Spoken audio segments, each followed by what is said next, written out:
Hello बच्चों, let's see this question. Each question in this section has four choices A, B, C and D, out of which only one is correct. Mark your choices as follows. Option A, statement 1 is true, statement 2 is true, statement 2 is a correct explanation for statement 1. Option B is statement 1 is true, statement 2 is true, statement 2 is not a correct explanation for statement 1. Option C is statement 1 is true and statement 2 is false. Option D is statement 1 is false, statement 2 is true. Now, C is equation of circle, which is x square plus y square plus 6x plus 6y equal to 2. And L is equation of line, which is 5x minus 2y plus 6 equal to 0. Now, statement 1. Statement 1 is if the tangent at the point P on the circle C meets the straight line L at a point Q on the y-axis, then length of PQ is equal to 5. Statement 2 is equation of the code of contact of Q with respect to the circle C is 3x plus 6y plus 7 equal to 0, where Q is the point where the line L meets the axis of y. तो बच्चों इस question में हमें एक circle और एक line की equation दी हुई है और इसके रिगार्डिंग दो स्टेटमेंट दिए हुए हैं। क्वेश्चन पे प्रोसीड करने से पहले हम इससे रिलेटेड हमारा की कंसेप्ट देख लेते हैं। तो बच्चों की कंसेप्ट में हम देखेंगे कि किसी भी सर्कल के लिए किसी आउटसाइड पॉइंट से ड्रॉ की गई जो टेंजेंट है उसकी लेंथ को हम किस तरह से फाइंड आउट कर सकते हैं। तो सपोज ये मेरा एक सर्किल है, इसकी इक्वेशन है X square plus Y square plus 2gx plus 2fy equal to X square plus Y square plus 2gx plus 2fy plus c equal to 0। Now इस सर्कल के लिए हमने क्या किया, एक आउटसाइड पॉइंट जिसे हम पॉइंट P नाम दे देते हैं, जिसके कोऑर्डिनेट हमारे h, k हैं। इससे हम एक टेंजेंट ड्रॉ करते हैं जो कि सर्कल को पॉइंट Q पे मीट करती है। तो यहाँ से बच्चों अगर हम बात करें कि जो हमारी PQ है इसकी लेंथ क्या हो जाएगी, तो यहाँ से लेंथ ऑफ PQ ये हमारी इक्वल हो जाएगी अंडर रूट ऑफ S1 के। और S1 का क्या मीनिंग है, यहाँ पर हमने क्या करना है, h, k पॉइंट को इस सर्कल की इक्वेशन में पुट करना है, यानी कि PQ हमारी इक्वल हो जाएगी under root of h square plus k square plus 2gh plus 2fk plus c इसके अंडर रूट से।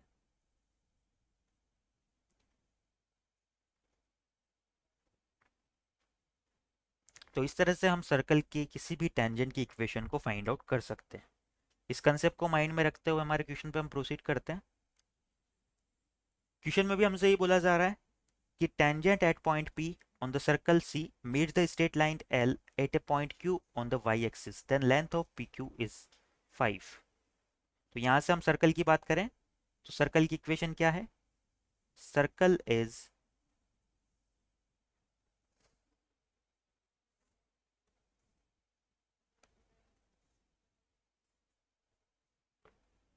X square plus Y square plus 6x plus 6y equal to 2 and line is,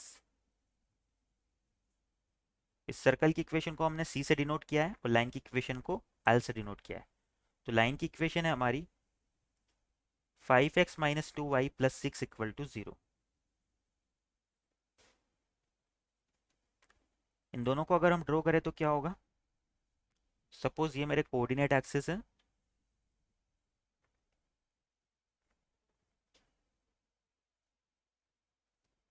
ये y axis और ये x axis है। इस circle के लिए अगर हम सेंटर की बात करें तो वो क्या हो जाएगा, तो यहाँ से इसका सेंटर हमारा हो जाएगा -3 -3। और इस सर्कल के लिए अगर रेडियस की बात करें तो क्या हो जाएगी, तो रेडियस हमारी इक्वल हो जाएगी under root of 9 plus 9 18 plus 2 यानी कि 20 under root of 20 which is equal to 2√5। यानी कि ये सर्कल हमारा कुछ इस तरह से सिचुएटेड होगा।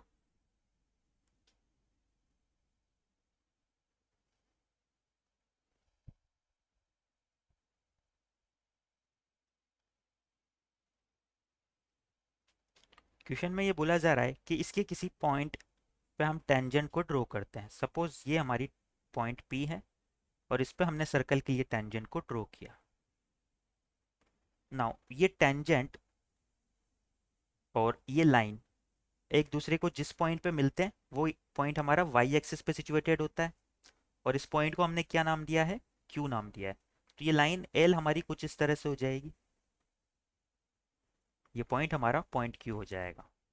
लाइन की इक्वेशन दी हुई है 5x minus 2y plus 6 equal to 0। Now ये वाई एक्सिस पे सिचुएटेड है पॉइंट क्यू, तो यहाँ से क्या करना होगा, इस लाइन की इक्वेशन में हम x को 0 रख देते हैं।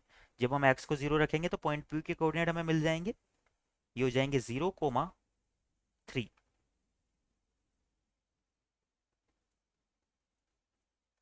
ये हमारा पॉइंट Q हो जाएगा। तो बच्चों यहाँ से हम क्लियरली देख सकते हैं कि एक आउटसाइड पॉइंट Q से हमने एक टेंजेंट को ड्रॉ किया है जो कि सर्कल को पॉइंट P पे मीट कर रही है। तो इस क्वेश्चन में हमें PQ की लेंथ 5 दी हुई है, तो PQ की लेंथ यहाँ से कितनी आएगी हमारी, अंडर रूट ऑफ S1 के इक्वल आ जाएगी। यहाँ से हम लिख सकते हैं length of PQ is equal to under root of S1। S1 point हमारा क्या हो जाएगा, 0,3 के रिगार्डिंग हो जाएगा। तो यहाँ से हम लिख सकते हैं अंडर रूट ऑफ x की जगह 0 और y की जगह 3 पुट करना है इस सर्कल की इक्वेशन में। तो ये हो जाएगा 0 का स्क्वायर प्लस 3 का square, 9 plus 6 into 0 plus 6 into 3 यानी कि प्लस का 18, और यहाँ से क्या हो जाएगा माइनस का 2। तो ये हो जाएगा under root of 25 which is equal to 5।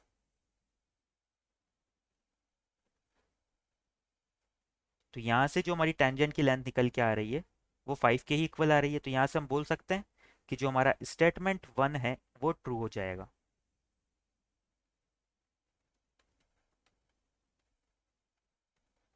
Now statement 2 की तरफ अगर हम मूव करें तो क्या बोल रहा है, equation of the code of contact of Q with respect to the circle C is this, where Q is the point where the line L meets the axis of Y। तो यहाँ पर भी वही लाइन की equation है और ये y axis को जहाँ पर मीट कर रही है वो हमारा पॉइंट Q है। यानी कि फिर से हमारा पॉइंट Q क्या हो जाएगा, ये 0,3 हो जाएगा स्टेटमेंट 2 के लिए भी। और इस 0,3 के रिगार्डिंग हमें क्या करना है, इस सर्कल के लिए कोड ऑफ कॉन्टेक्ट की इक्वेशन को फाइंड आउट करना है। तो यहाँ से हम लिख सकते हैं equation of code of contact for circle with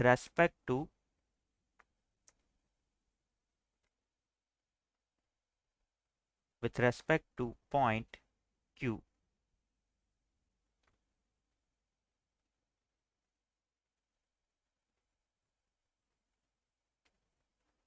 तो कोड ऑफ क्वांटिक की इक्वेशन हमारी t इक्वल टू 0 से मिलती है हमें, तो t equal to 0 find out कर लेंगे इस 0,3 के रिगार्डिंग इस सर्कल के लिए। तो ये क्या हो जाएगी, एक्स स्क्वायर को तो x इंटू 0 से रिप्लेस करेंगे तो ये हो जाएगा 0 प्लस वाई स्क्वायर हो जाएगा 3 इंटू y प्लस 6, एक्स की जगह आ जाएगा x प्लस 0/2 प्लस 6 y की जगह आ जाएगा y प्लस 3/2 और माइनस में 2 एज इट इज आ जाएगा, इक्वल टू हो जाएगा 0 के। इसे सिंप्लीफाई करें अगर तो ये होगा 3y प्लस 3x, यहाँ से plus 3y plus 9 minus 2 equal to 0। तो यहाँ से जो हमारी कोड ऑफ कॉन्टेक्ट की इक्वेशन आती है वो हो जाती है 3x plus 6y plus 7 equal to 0। अगर हम हमारे स्टेटमेंट 2 की बात करें तो स्टेटमेंट 2 में भी हमें यही लाइन की इक्वेशन दी हुई है, तो यहाँ से स्टेटमेंट 2 भी हमारा करेक्ट हो जाएगा। बट बच्चों स्टेटमेंट 2 की हेल्प से किसी भी तरह से हमें स्टेटमेंट 1 का जो स्टेटमेंट है उसका रिजल्ट हमें नहीं मिलता है, यानी कि स्टेटमेंट 2 स्टेटमेंट 1 का करेक्ट एक्सप्लेनेशन नहीं हो पाएगा। तो यहाँ से हम लिख सकते हैं statement then statement 2 is true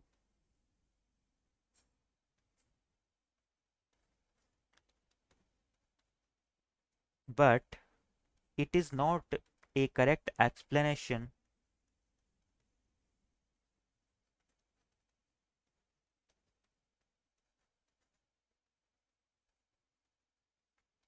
of statement 1. अगर ये स्टेटमेंट 1 का करेक्ट एक्सप्लेनेशन नहीं है तो यहां से हमारा ऑप्शन बी करेक्ट हो जाएगा। तो इस क्वेश्चन का जो फाइनल आंसर है वो हमारा ऑप्शन बी हो जाएगा।